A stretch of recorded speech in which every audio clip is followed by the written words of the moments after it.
Hi everyone, this is week 43 analysis from HarmonicForex and it's done by Snehad Dias, the chief trainer.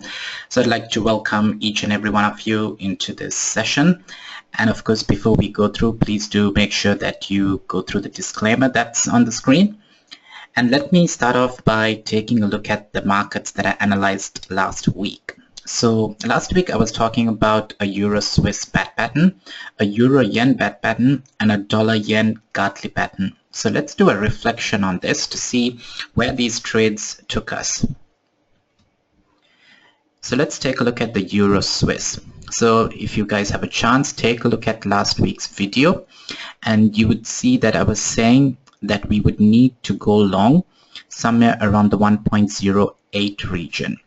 The reason for that was because of this bat pattern that it was putting up, which was a kind of an alternate bat, which means it's expected to make a very deep retracement all the way up to point X. So we were expecting it to hit somewhere here and then look for some sort of a reaction. Now I did not simply park an order, but what I did was looking at the divergence that was coming up here.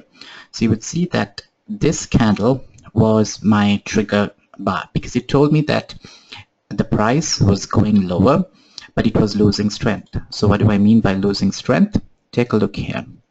It wasn't able to really make a lower low on the RSI, and that told me that this guy looks like it wants to go up. So it did continue going up, and of course this pair is a horribly slow pair, moves only about 32 pips, and the trade we are up about maybe 40 pips. So it's actually quite an annoying pair to trade, but I mean, if it was a good trade, we should look to take it.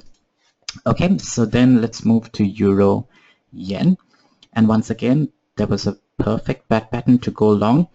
Now in my video I did say that I was waiting for a retest which would have really given me confidence to go long, but here's the beauty about harmonics. It just hit the zone, the 11250 zone, and it just flew up.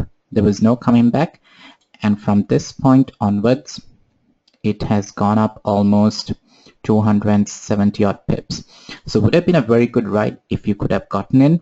Unfortunately I couldn't, but it was another example of how harmonics really works in the markets. The dollar yen unfortunately did not hit our entry price. I did say that dollar yen was trending upwards, so we were waiting for some sort of a pattern to happen here. So my expectation was that if it comes back down here to go long, but unfortunately this point C just kept going higher and higher. Okay, so that was a trade that we could not get into. So this week, let's take a look at where we are. Let me switch over. So this week, what I'm looking to analyze is the Aussie dollar Gartley long pattern, the New Zealand Swiss bat long pattern, and the Euro USD bat short pattern. So let's switch over to the charts once again. Okay, so let's take a look at Aussie versus the US dollar. So you can see that this lines that I've drawn here, 0.77 is a very, very significant line for the the Aussie USD. So I'm going to clear the template so that you can see what my thoughts are, and straight away I see that there is some sort of a pattern forming up here. A fib 6 retracement means that there is a Gartley, which means we're looking to take this around the 127 or the fib 7 extension. You could see that it kind of touched that level and it moved up, but let me see where the AB equals to CD terminates. Sorry, I don't think I drew this correctly.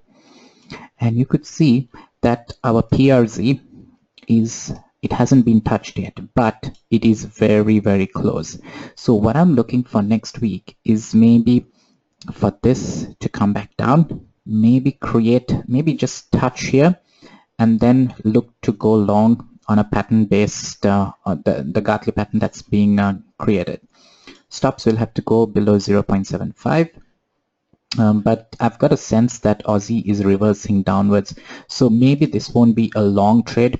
It may come up to maybe it'll give us about 100 pips, and it may continue downwards because it seems like the 0.77 has been a very strong resistance, and once it keeps hitting that level, it's likely that it's going to continue falling downwards.